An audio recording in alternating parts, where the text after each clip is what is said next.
آپ ہادیہ ای میگزین مضمون کی آڈیو ریڈ آؤٹ سماعت کر رہے ہیں۔ سامعین السلام علیکم ورحمۃ اللہ وبرکاتہ۔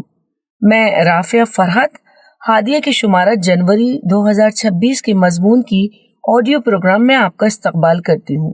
آئیے ہم اس کا آغاز ہادیہ کے زمرہ منتخب مضمون سے کرتے ہیں، جس کا عنوان ہے ازدواجی زندگی میں زہر گھولنے والے 3 اسباب اور حل، اور اس کے رائٹر ڈاکٹر احمد عروج مدثر ہیں۔ فیملی کاؤنسلنگ کے دوران طرح طرح کے مسائل سامنے آتے ہیں۔ کچھ مسائل مخصوص ہوتے ہیں اور کچھ عمومی مسائل پر اکثر ڈسکشن ہوتا ہے۔ مختلف کیسز میں سے صرف 3 مسئلے یہاں ضبط تحریر میں اس لیے لے آ رہا ہوں کہ اکثر دیکھا گیا ہے کہ یہ عام مسائل بنتے جا رہے ہیں۔ اگر زوجین توجہ دیں تو زندگی خوشگواری کے ساتھ جی جا سکتی ہے۔ اعتماد سے جئیں اور بے خوف رشتہ نبھائیں۔ بے خوف رشتہ وہ رشتہ ہے جہاں دل کھول کر دھڑکتا ہے، زبان پر تالا نہیں لگتا اور آنکھیں جھک کر نہیں بلکہ سیدھا سامنے والے کی آنکھوں میں جھانکتی ہیں۔ یہ وہ رشتہ ہے جس میں معاف کیجیے گا کہنے سے پہلے میں نے غلطی کی کہنے کی ہمت ہوتی ہے، اور تم ٹھیک ہو پوچھنے سے پہلے مجھے تمہاری فکر ہے کہنے کا یقین ہوتا ہے۔ آج کل کے رشتوں میں سب سے بڑا خوف یہ ہے کہ اگر سچ بول دیا تو رشتے ٹوٹ جائے گا۔ ہم جھوٹ کے پل بناتے ہیں، خاموشی کی دیوار کھڑی کرتے ہیں اور مسکراہٹ کا نقاب پہن کر اندر سے مرتے رہتے ہیں۔ لیکن بے خوف رشتہ اس کے بالکل برعکس ہے۔ یہاں غلطی کرنے کی اجازت ہے، رو لینے کی آزادی ہے اور ناراضی جتانے کا حق ہے، کیونکہ یہاں یقین ہے کہ محبت اتنی کمزور نہیں ہے کہ ایک سچ پر ختم ہو جائے۔ میں نے ایک جوڑا دیکھا تھا، شوہر دفتر سے آیا تو بیوی نے براہ راست کہا، آج تم نے مجھے کال نہیں کی۔ مجھے بہت برا لگا۔ شوہر نے مسکرا کر کہا، معاف کرنا، میٹنگ میں پھنس گیا تھا۔ لیکن تم ٹھیک کہتی ہو، مجھے یاد رکھنا چاہیے تھا۔ نہ کوئی بہانہ، نہ کوئی جھگڑا، نہ کوئی سرد جنگ، بس ایک سچ، ایک معافی اور ایک گلے لگنا۔ یہ بے خوف رشتہ تھا۔ بے خوف رشتہ بنانا آسان نہیں، اس کے لیے سب سے پہلے خود سے بے خوفی چاہیے۔ جب تک ہم خود کو اپنی غلطیوں، اپنی کمزوریوں، اپنے ڈراؤنے خوابوں سمیت قبول نہیں کریں گے، دوسروں کو کیسے قبول کریں گے؟ جب ہم خود سے جھوٹ بولنا چھوڑ دیں گے تب دوسروں سے سچ بولنے کی ہمت آئے گی۔ دوسری شرط ہے بھروسہ۔ بے خوف رشتہ بھروسے کے بغیر ناممکن ہے۔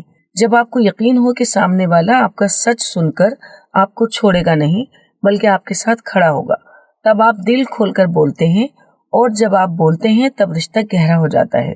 بے خوف رشتہ محبت کا سب سے خوبصورت اور مضبوط روپ ہے۔ یہاں کوئی ڈر نہیں ہوتا کہ میں کم پڑ جاؤں گا، میری عزت کم ہو جائے گی یا مجھے چھوڑ دیا جائے گا۔ یہاں بس ایک دوسرے کے لیے مکمل قبولیت ہے، مکمل آزادی ہے اور مکمل سچ ہے۔ اگر رشتوں میں بے خوفی پیدا ہو جائے تو سمجھے زندگی کامیاب ہو گئی، کیونکہ جہاں خوف ختم ہوا وہاں محبت نے اپنا اصلی رنگ دکھا دیا۔ زوجین کے درمیان یک طرفہ مزاجی، ہم آہنگی کے باوجود خوش رہیں۔ شادی کو عموماً 2 روحوں کو ایک ہونا کہا جاتا ہے، لیکن کچھ ازدواجی رشتوں میں ایک عجیب سا توازن نظر آتا ہے، جسے یک طرفہ مزاجی ہم آہنگی کہہ سکتے ہیں۔ یعنی شوہر اور بیوی کے مزاج، طبیعت، دلچسپیاں، غصہ، محبت، خاموشی، سب کچھ الگ الگ ہے، مگر رشتہ پھر بھی چلتا ہے، اور بعض اوقات بہت خوبصورت انداز میں چلتا ہے۔ ایک شخص صبح سویرے اٹھ کر ورزش کرتا ہے، دوسرا رات دیر تک جاگتا ہے۔ ایک کو شور پسند ہے، دوسرے کو سکون۔ ایک کو کھانے میں تیز مسالے چاہیے، دوسرے کو بالکل پھیکا۔ پھر بھی گھر میں امن ہے، محبت ہے اور رشتہ مضبوط ہے۔ یہ کیسے ممکن ہوتا ہے؟ یہ اس لیے ممکن ہوتا ہے کیونکہ ایک فریق نے فیصلہ کر لیا ہوتا ہے کہ میں اپنے مزاج کو دوسرے پر نہیں تھوپوں گا اور نہ ہی اس کے مزاج کو اپنی ناکامی سمجھوں گا۔ عموماً یہ کردار بیوی کا ہوتا ہے، ہر گھر میں نہیں لیکن اکثر گھروں میں یہی دیکھا گیا ہے۔ وہ صبح چائے کے ساتھ شوہر کی پسندیدہ چیز ساتھ لاتی ہیں، حالانکہ اسے خود کچھ اور کھانے کا شوق ہے۔ وہ رات کو دیر تک جاگتی ہے کیونکہ شوہر کو تنہائی میں بیٹھ کر کام کرنا اچھا لگتا ہے۔ وہ تیز مرچ والا سالن بناتی ہے، حالانکہ اس کی اپنی طبیعت ناساز ہو جاتی ہے۔ وہ یہ سب قربانی کے جذبے سے نہیں بلکہ گہری سمجھ سے کرتی ہے کہ محبت کا مطلب یہ نہیں ہے کہ دونوں ایک جیسے ہو جائیں، بلکہ یہ ہے کہ ایک دوسرے کو اپنا جیسا بنانے کی کوشش نہ کی جائے۔ لیکن یہ یک طرفہ ہم آہنگی جب حد سے بڑھ جائے تو خطرناک بھی ہو جاتی ہے۔ جب ایک شخص ہمیشہ اپنے مزاج کو دبا کر اپنے آپ کو کھو دیتا ہے، جب اس کی پسند، ناپسند، خواب اور احساسات ہمیشہ دوسرے نمبر پر رہتے ہیں، تو ایک دن وہ خود کو تلاش نہیں کر پاتا۔ وہ مسکراتا ضرور ہے لیکن اندر سے خالی ہو چکا ہوتا ہے۔ इस मरहले पर पहुंचकर रिश्ता बाहर से चलता नजर आता है मगर अंदर से टूट चुका होता है।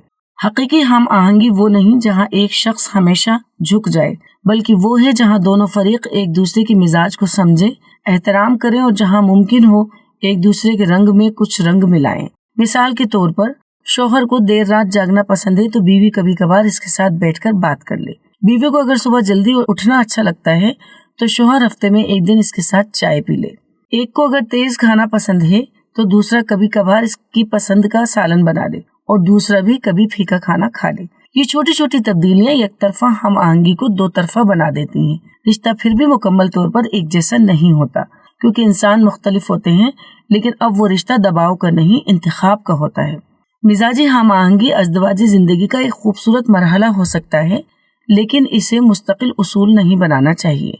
मोहब्बत में तवाज़ुन तभी आता है जब दोनों एक दूसरे के लिए कभी कभार अपना मिजाज बदलें, न कि एक शख्स हमेशा अपना वजूद मिटाता रहे। जब दोनों तरफ से थोड़ी सी कोशिश हो तो मुख्तलिफ मिजाज वाले लोग भी एक ही दिल में समा जाते हैं। ज़ौजैन की ख्वाहिशात की वजह से अदम एतदाल वाली जिंदगी नुकसानदेह है। शादी के दिन लड़की ख्वाब देखती है कि अब इसकी जिंदगी एक खूबसूरत तवाज़ुन में गुजरेगी। मोहब्बत, सुकून, बाहमी एहतराम और एक दूसरे के लिए मुकम्मल दस्तरस। लड़का सोचता है कि अब इसके घर में कोई होगा जो इसकी हर ख्वाहिश को समझेगा, इसके हर मूड को बर्दाश्त करेगा और इसकी जिंदगी को मुकम्मल कर देगा। दोनों की ख्वाहिशात अलग अलग हैं, लेकिन दोनों को यकीन है कि शादी इन ख्वाहिशात को पूरा कर देगी। फिर शादी होती है और चंद माह बाद हकीकत सामने आती है। ख्वाहिशात जितनी ज्यादा होती हैं, जिंदगी इतनी ही गैर मुतवाजिन होती चली जाती है। एक शोहर चाहता है कि बीवी हर वक्त खूबसूरत, खुश लिबास और मुस्कुराती हो, हालांकि वो दिन भर घर, बच्चों और काम के दरमियान में बस पिस रही होती है। बीवी चाहती है कि शोहर घर आते ही इससे घंटों बातें करें, हालांकि वो दफ्तर, दबाव और थकावट में डूबा हुआ हो। शोहर चाहता है कि बीवी इसकी माँ जैसी रिवायती औरतें बन जाए। बीवी चाहती है कि शोहर इसके दोस्तों जैसा मॉडर्न और रोमांटिक हो जाए। एक चाहता है कि दूसरा इसकी हर बात मान ले, दूसरा चाहता है कि पहला इसकी हर ख्वाहिश पूरी कर दे। नतीजतन दोनों के दरमियान एक खामोश जंग शुरू हो जाती है, जिसका नाम है अदम एतदाल वाली जिंदगी। ये अदम एतदाल कई शक्लों में नजर आता है। वक्त का अदम तवाजुन। शोहर को लगता है कि बीवी से वक्त नहीं देती, बीवी को लगता है कि शोहर इसके साथ वक्त नहीं गुजारता। तवक्कात का अदम तवाजुन। एक की तवक्कात आसमान छू रही होती हैं, दूसरे की हिम्मत जवाब दे रही होती है। जज्बाती अदम तवाजुन। एक दिल से सब कुछ दे रहा होता है, दूसरे को लगता है कि कुछ भी नहीं मिला।